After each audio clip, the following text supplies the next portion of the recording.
Hi guys, today we'll talk about how to fix or how to solve purchases on CapCut. To know how to fix or how to solve purchases on CapCut app, you should just go to settings.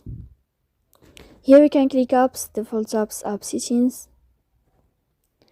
Then this list you will enter to CapCut and you can click. After that you will enter to first stop and you can click OK. Here we'll enter to the window of storage. Then you can click clear cache. Don't click clear data because that can cause you errors in your app. In the end, you can turn off your phone and you can wait 3 seconds or a moment to turn on your phone again.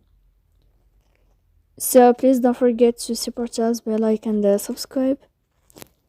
See you next time in another video and thank you for your attention.